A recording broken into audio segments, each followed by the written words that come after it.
Dimanche 3 novembre 2024, autre témoignage sur Jésus. Merci de nous retrouver sur votre chaîne L'Aventure dans la Parole. C'est le début de la semaine et peut-être que vous profitez de ces heures pour faire le ménage, ou encore vous profitez de votre famille, ou encore vous préférez aller à la plage, ou pour faire toute autre chose. Mais avant tout, vous avez décidé de passer du temps dans la méditation quotidienne. Alors, nous vous souhaitons une bonne écoute. Notre communauté s'agrandit et c'est grâce à vous. Soyez vous aussi actifs avec nous pour répandre le message et vous pouvez le faire en likant, en partageant le lien. Nous vous invitons à vous abonner si ce n'est pas encore fait pour recevoir les notifications chaque jour. Et pour un confort d'écoute en continu, nous vous proposons la playlist de chaque semaine. Le texte à mémoriser de cette semaine que nous vous invitons à dire avec nous se trouve dans Jean chapitre 12, le verset 32. Et moi, quand j'aurai été élevé de la terre, j'attirerai tous les hommes à moi. Nous vous invitons à le redire avec nous. Jean chapitre 12, le verset 32. Et moi, quand j'aurai été élevé de la terre, j'attirerai tous les hommes à moi. En quoi le témoignage de Jean-Baptiste a eu une portée sur le ministère de Jésus? Qui sont ceux qui ont reconnu Jésus comme étant le Messie? Les réflexions de cette semaine nous aideront à répondre à ces questions. Et aujourd'hui, nous le ferons avec la séquence L'humilité de l'âme. Jean-Baptiste témoigne à nouveau.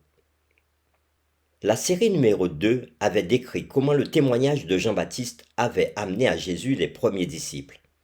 André et Jean, Pierre, Philippe et Nathanaël. On pourrait s'attendre à ce que Jean-Baptiste, après avoir donné son témoignage, quitte la scène. Mais il réapparaît plusieurs fois dans l'évangile de Jean. Nous vous invitons à lire avec nous Jean chapitre 3, les versets 25 à 36, et nous répondrons à la question suivante. Comment Jean-Baptiste se comparait-il à Jésus? Nous lisons Jean chapitre 3, les versets 25 à 36. Or, il s'éleva de la part des disciples de Jean une dispute avec un juif touchant la purification. Ils vinrent trouver Jean et lui dirent, « Rabbi, celui qui était avec toi au-delà du Jourdain, et à qui tu as rendu témoignage. Voici, il baptise, et tous vont à lui. » Jean répondit, « Un homme ne peut recevoir que ce qui lui a été donné du ciel. Vous-même m'êtes témoin que j'ai dit, je ne suis pas le Christ, mais j'ai été envoyé devant lui. Celui à qui appartient l'épouse, c'est l'époux, mais l'ami de l'époux, qui se tient là et qui l'entend, éprouve une grande joie à cause de la voix de l'époux. Aussi cette joie, qui est la mienne, est parfaite. Il faut qu'il croisse et que je diminue. Celui qui vient d'en haut est au-dessus de tous. Celui qui est de la terre est de la terre, et il parle comme étant de la terre. Celui qui vient du ciel est au-dessus de tous. Il rend témoignage de ce qu'il a vu et entendu, et personne ne reçoit son témoignage. Celui qui a reçu son témoignage a certifié que Dieu est vrai. Car celui que Dieu a envoyé dit les paroles de Dieu, parce que Dieu ne lui donne pas l'esprit avec mesure. Le Père aime le Fils, et il a remis toutes choses entre ses mains. Celui qui croit au Fils a la vie éternelle. Celui qui ne croit pas au Fils ne verra point la vie, mais la colère de Dieu demeure sur lui. Après avoir lu Jean chapitre 3, les versets 25 à 36, répondons à la question suivante. Comment Jean-Baptiste se comparait-il à Jésus?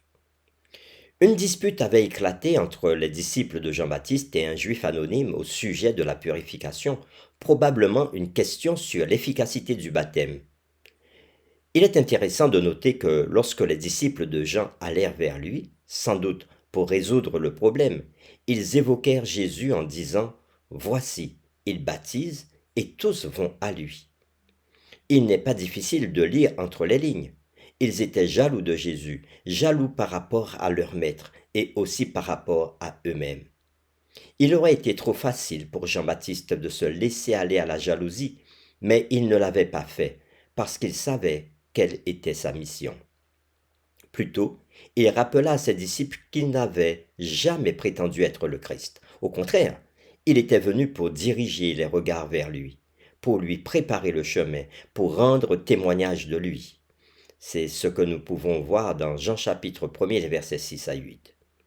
À l'aide de l'illustration d'un mariage, il se désigna comme étant l'ami de l'époux, Jésus étant l'époux. L'épouse serait le peuple de Dieu. Et on peut le voir dans Osée chapitre 2, les versets 16 à 23, ou encore Ésaïe chapitre 62, les versets 1 à 5. Nous lisons Osée chapitre 2, les versets 16 à 23. Et ce jour-là, dit l'Éternel, tu m'appelleras mon mari, et tu ne m'appelleras plus mon maître. J'ôterai de sa bouche les noms des Baals, afin qu'on ne les mentionne pas par leur nom. En ce jour-là, je traiterai pour eux une alliance avec les bêtes des champs, les oiseaux du ciel et les reptiles de la terre. Je briserai dans le pays l'arc, l'épée et la guerre, et je les ferai reposer en sécurité.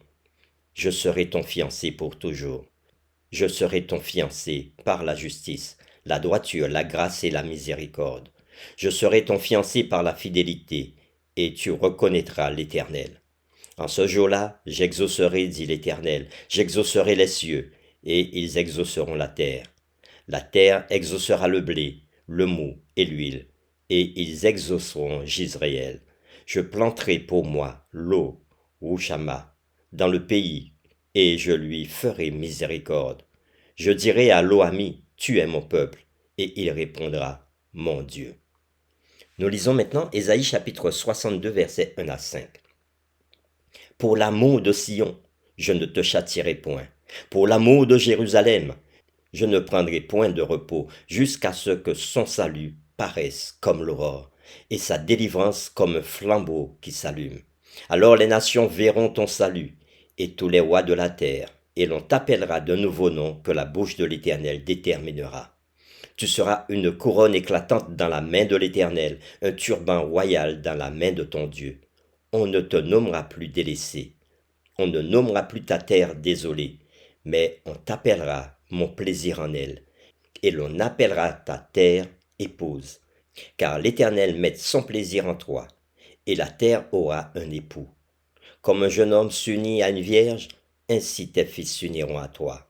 Et comme la fiancée fait la joie de son fiancé, ainsi tu feras la joie de ton Dieu. Fin de la lecture. Avec des mots qui montrent la vraie grandeur de Jean-Baptiste, Jean-Baptiste dit ceci: il faut qu'il croisse et que je diminue. Et cela, on le trouve dans Jean chapitre 3, le verset 30. Jean chapitre 3, les versets 31 à 36 poursuit la comparaison entre Jésus et Jean-Baptiste, montrant la supériorité du Messie sur son prédécesseur. Le témoignage de Jean-Baptiste pointe vers Jésus, et l'idée du témoignage est de nouveau mise en exergue. Ceux qui reçoivent ce témoignage et croient en Jésus ont la vie éternelle. Ceux qui ne le reçoivent pas restent sous la colère de Dieu. C'est ce que dit le texte. Dieu aime le monde et a envoyé son Fils pour racheter le monde. Mais ceux qui refusent le don qui leur est offert devront payer le prix de leur propre péché, la mort éternelle. Pour terminer, réfléchissons à ces questions. Comment pouvons-nous apprendre la leçon de l'humilité devant Dieu et devant les hommes? Que pouvons-nous apprendre de l'exemple de Jean-Baptiste sur l'humilité de l'âme? Nous vous invitons à prier avec nous. Père éternel, avec reconnaissance, nous venons devant toi pour te dire merci pour l'enseignement d'humilité que tu nous donnes à travers la vie de Jean-Baptiste.